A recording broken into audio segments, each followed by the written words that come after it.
नमस्कार दोस्तों, astro clinic में आपका स्वागत है। आज हम बात करेंगे कि तुला लगन तुला राशि के लिए कैसा जाएगा फरवरी का महीना।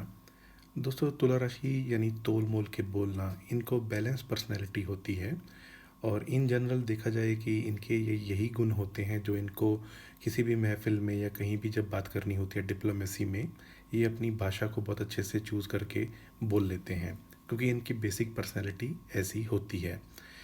दोस्तों, देखते हैं इनके रूलिंग प्लेनेट कहाँ घूम रहे हैं। शुक्र देव इस लगन राशि के रूलिंग प्लेनेट हैं जो सिक्स हाउस में उच्च के होके चल रहे हैं। दोस्तों, सामान्य तौर पे जब भी लगन या राशि का मालिक अपने से छठे आठवें बारहवें जाए तो वो अच्छा नहीं होता, लेकिन आपके लिए यहाँ पे आके ये उच्च के हो गए हैं, विपरीत राजयोग में भी आ गए हैं क्योंकि ये एट्थ हाउस के भी मालिक हैं। अब यहाँ इनके आने की वजह से क्या होगा कि एक तो इनकी दृष्टि ट्वेल्थ हाउस पे पड़ेगी, तो कुछ खर्चे आप अपनी इंजॉयमेंट के लिए करेंगे, अपने साज श्रृंगार के लिए। कोई हो सकता है मोबाइल परचेज़ कर लें या लैपटॉप ले लें, कोई ना कोई आप ऐसे खर्चे करते हुए दिखाई देंगे। वहीं आपकी दृष्टि वहीं इनकी दृष्टि की वजह से आपका अगर कोई विदेश संबंधित कोई भी काम था वो बन सकता है। और यहाँ पे ये राहु के साथ हैं और राशि परिवर्तन हो गया इनका 6 और 8 का, तो कहीं ना कहीं आपका कोई भी ऐसी पैसे का कोई सोर्स था जो आना था, काफ़ी टाइम से डिलेड था, कोई एलआईसी पॉलिसी मैच्योर होनी थी, वो सारी चीज़ें आपकी इस फेज़ में हो सकती हैं। इसके अलावा अगर आपकी कोई भी हेल्थ रिलेटेड प्रॉब्लम चल रही थी तो शुक्र क्योंकि एक शुभ ग्रह है, छठा घर होता है रोग शत्रु दुर्घटना का, तो शुभ ग्रह के यहाँ से गुजरने की वजह से आपकी कोई भी हेल्थ रिलेटेड प्रॉब्लम थी वो बेटर हो सकती है। दोस्तों, अब आगे बात करते हैं आपके नेक्स्ट इंपॉर्टेंट प्लैनेट की, जो बन जाते हैं शनिदेव।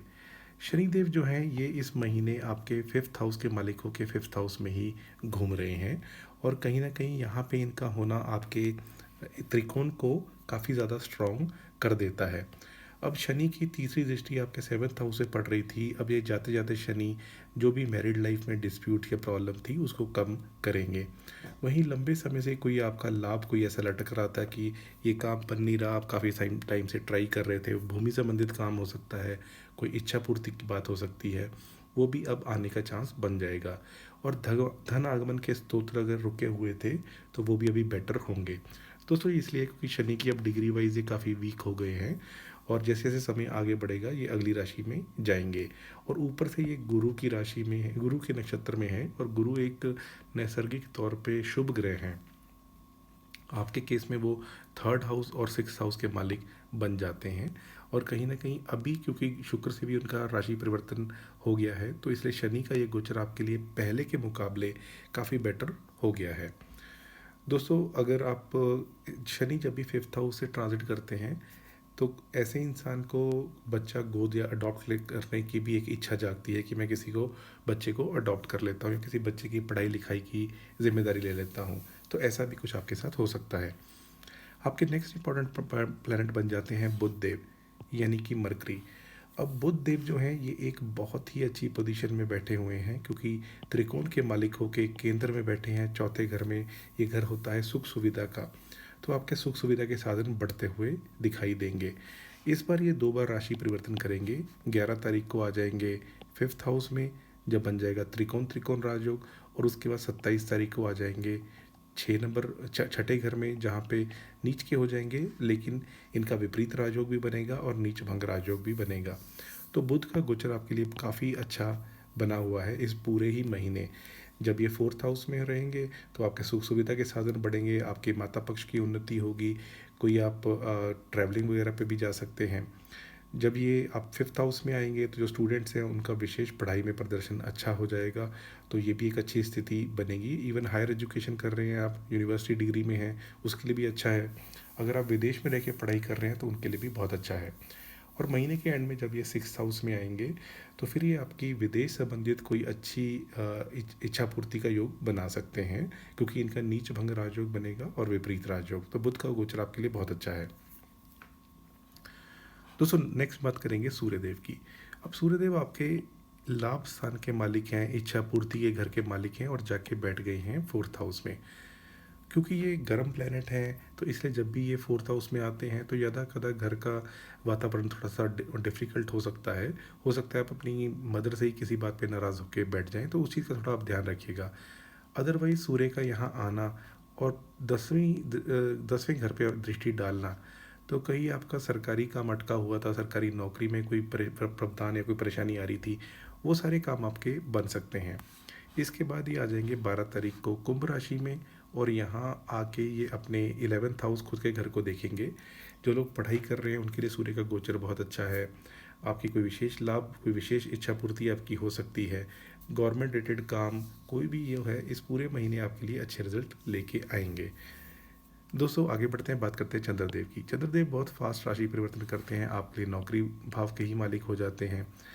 इन जनरल जब भी ये 4, 8 और 12 में हो तो वो दिन अच्छे नहीं माने जाते। तो ये दिन मैंने यहाँ मेंशन किए हुए हैं, यानी 24, 25, 26, 6, 7 और 15, 16। तो इन डेट्स का आप थोड़ा ध्यान रखें। इन डेट्स पे इंसान थोड़ा सा इमोशनली ड्रेन्ड होता है, और वाहन वगैरह भी सावधानी से चलाना चाहिए। तो ये सब चीज़ों का आप ध्यान रखेंगे तो ये दिन अच्छे से निकल जाएंगे। दोस्तों गुरुदेव की बात करें, गुरुदेव जो हैं आपके 3rd हाउस और 6th हाउस के मालिक होके घूम रहे हैं 8वें घर में। यहाँ पे ये विपरीत राजयोग में आ गए हैं। इस पीरियड में आपका एस्ट्रोलॉजी या ओकल्ट साइंसेस की तरफ आपका झुकाव बढ़ेगा। ये सारे वीडियोस जैसे एस्ट्रोलॉजी की आप देखना शुरू कर देंगे। और इनकी जो दृष्टि है एक पड़ रही है विदेश भाव पे, तो आपके फॉरेन रिलेटेड काम, फॉरेन ट्रैवलिंग वगैरह करा सकते हैं। खर्चे भी जो होंगे आपके कंट्रोल्ड होंगे। एक दृष्टि 2nd हाउस से पड़ेगी तो धन आगमन के स्रोत बढ़ते रहेंगे। और जो एक दृष्टि 4th हाउस से पड़ रही है, इसकी वजह से आपके सुख सुविधा के साधन बढ़ते हुए दिखाई देंगे। तो गुरु का गोचर आपके लिए काफ़ी अच्छा बना हुआ है। दोस्तों मंगल देव की बात करें, अब मंगल देव जो हैं ये अभी वक्री चल रहे हैं, और वक्री अवस्था में ही 10th हाउस से आ गए हैं 9th हाउस में। मंगल जो है वो इस कुंडली में कारक नहीं होते। जैसे आपके सप्तम के मालिक हैं और 2nd हाउस के मालिक हैं, तो मारक स्थान के मालिक बन जाते हैं, तो इसलिए कारक नहीं होते। 9th हाउस में मंगल अपने शत्रु की राशि में बैठे हुए हैं, तो इसलिए बॉसेस वगैरह से आप थोड़ा ध्यान से ही पेश आइए।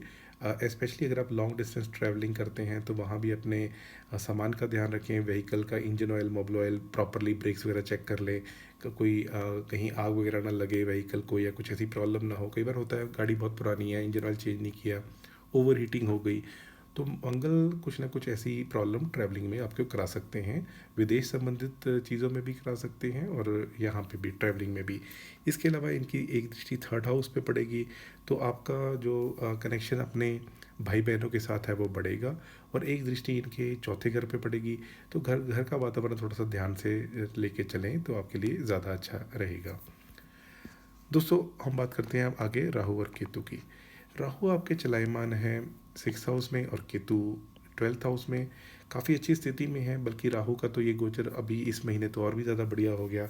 आपको ऑलरेडी कॉम्पिटिटर्स पे विजय दिलाने का काम तो कर ही रहे थे, ऊपर से यहाँ पे शुक्र आ गए हैं और वो उच्च के हैं। और जिस गुरु के साथ राशि परिवर्तन योग में है, तो राहु आपके 6 और 8 को एक्टिवेट कर रहे हैं काफ़ी प्रबल तरीके से। आप अननेसेसरली अपने शत्रु मत बनाइएगा। जो शत्रु हैं वो उनके ऊपर आप इजीली कनेक्शन पे इजीली जीत पाएंगे, तो वो सारी चीज़ें आपकी बेटर होंगी। और इसके अलावा जो है ये क्योंकि 8वें घर के मालिक के साथ राशि परिवर्तन योग इनका बन रहा है, क्योंकि राहु यहाँ बैठे हैं, तो उस अवस्था में भी अगर देखा जाए तो कहीं ना कहीं आपको अचानक से धन की प्राप्ति राहु भी करवा सकते हैं। तो राहु का ये गोचर आपके लिए काफ़ी अच्छा है। और केतु आपका धर्म कर्म में रुचि बढ़ाएंगे। आप ऑलरेडी अगर धार्मिक हो गए हैं तो अच्छी बात है, होना भी चाहिए, आध्यात्म की तरह रुचि होनी चाहिए, तो वैसी स्थिति रहेगी। दोस्तों दो चीज़ें और होंगी। एक तो मंगल डायरेक्ट हो जाएंगे 23 तारीख को, तो यहाँ पे जब ये चल रहे थे तो आपके भाग्य की हानि कर रहे थे। कहीं ना कहीं आपके काम बनते हुए अटक रहे थे, जो मैंने चीज़ें बताई विदेश संबंधित काम अटक रहे थे।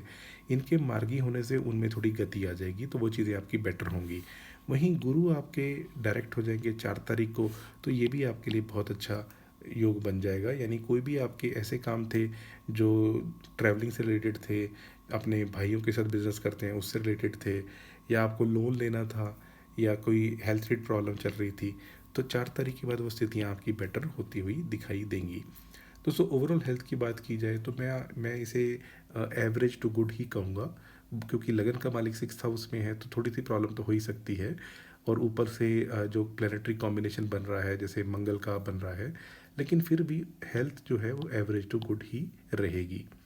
अगर हम फैमिली की बात करें तो फैमिली में, अब फैमिली में किसी की ट्रैवलिंग पे कोई जा सकता है, फैमिली में किसी का कोई धार्मिक अनुष्ठान कराने का भी प्रोग्राम बन सकता है, तो वो ऐसी चीज़ हो सकती है।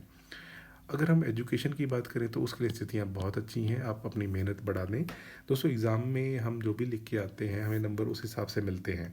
पढ़ाई हमने चाहे पूरा साल की हो, तो कंसंट्रेशन बढ़ा दें ताकि एग्ज़ाम में आपका परफॉर्मेंस अच्छा हो। जॉब संबंधित बातें की जाए तो यहाँ पे उच्च का शुक्र जॉब चेंज के योग बनाएगा। बस आपको थोड़ा सा ऑपोजिट सेक्स से बच के रहना है कि ऐसे कई बार होता है कि हम ऑफिस में लूज टॉक कर देते हैं, कुछ बोल दिया और बात का पतंगड़ बन गया। तो उस चीज़ का आप थोड़ा ध्यान रखें।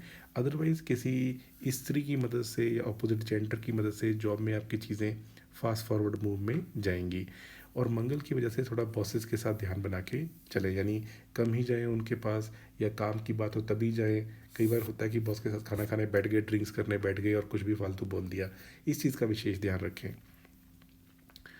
जो लोग प्रेम प्रसंग में हैं और डेटिंग के लिए डेट्स की बात करते हैं, तो 1 तारीख, 2 तारीख और 3 तारीख, और इसके अलावा 15 और 16 तारीख, इन डेट्स में शुक्र और चंद्रमा की या तो युति होगी या प्रतियुति होगी, तो इन डेट्स का फ़ायदा उठा सकते हैं। अगर हम मैरिज की बात करें तो दोस्तों मैरिज के लिए आपके 7th हाउस का मालिक तो वक्री चल रहा था, अब जाके मार्गी होगा। और जो गुरु हैं वो 8वें घर में हैं, शुक्र छठे घर में हैं। इन दोनों शुभ ग्रहों ने 7वें घर को शुभ कर्तरी योग में बना दिया है। लेकिन फिर भी मैरिज के लिए कोई बहुत डेफिनेट स्ट्रॉन्ग योग अभी नहीं दिख रहा। जब तक जो गुरु हैं वो चले जाएं 9th हाउस में, ताकि वो अपने घर को देख लेंगे यानी 3rd हाउस को, तो थोड़ी स्थितियाँ बेटर होंगी। लेकिन फिर भी मैरिज के लिए बहुत स्ट्रॉन्ग योग तो नहीं दिख रहा। प्रेम प्रसंग आपके ज़रूर बढ़ते रहेंगे। आपके स्पाउस की बात की जाए तो आपके स्पाउस जो हैं वो इस पीरियड में काफ़ी मेहनती होंगे, वो ट्रैवलिंग पे भी जा सकते हैं, ऊर्जा से भरे हुए रहेंगे। अगर वो सरकारी नौकरी करते हैं तो उनको विशेष एडवांटेज इस पीरियड में हो सकता है। ओवरऑल फाइनेंसिस के लिए जो पीरियड है वो लास्ट का जो वीक है वो थोड़ा बेटर दिखाई देता है इन कंपैरिजन टू बाकी का महीना। और अगर हम ओवरऑल गेंस की बात करें, विशेष इच्छा पूर्ति की, तो वो आपकी हो सकती है। तो उस सब चीज़ों के लिए बहुत अच्छा पीरियड है। दोस्तों उपाय के तौर पे आप सिद्ध कुंज का स्तोत्र करें, ये शुक्रदेव की पावर को बढ़ा देता है। आप महालक्ष्मी अष्टकाम भी कर सकते हैं। और अगर धन संबंधित कोई भी प्रॉब्लम है तो श्री सुक्तम ज़रूर करें। शनिदेव के लिए आप ओम नमः शिवाय शिव जी का जो पंचाक्षरी स्तोत्र होता है ये कर सकते हैं। और इसके अलावा बुध देव के लिए आप गणेश आरती, गणेश चालीसा करें तो बहुत अच्छा रहेगा। बाकी मंगल के लिए आप ट्यूसडे को हनुमान मंदिर जाएं या कुछ मीठे चीज़ें बांट दें या बंदरों को कुछ बिस्कुट दे दें तो आपके लिए अच्छा रहेगा। दोस्तों ओवरऑल ये गोचर आपका पिछले महीने के मुकाबले बेटर ही दिखाई देता है, तो कहीं ना कहीं आपको चीज़ें बेटर होती दिखाई देंगी। और जो जॉब रिलेटेड प्रॉब्लम्स थी उसमें भी जैसे जैसे महीना आगे बढ़ेगा तो दिक्कतें कम होती जाएंगी। दोस्तों ये रहा तुला लगन राशि के लिए कैसा जाएगा फरवरी का महीना। अगर आपको वीडियो अच्छा लगा तो इसको लाइक कर दीजिए। मेरे चैनल पर पहली बार आए हैं तो इसे सब्सक्राइब कर लीजिए। आज के लिए इतना ही, आपका बहुत बहुत आभार।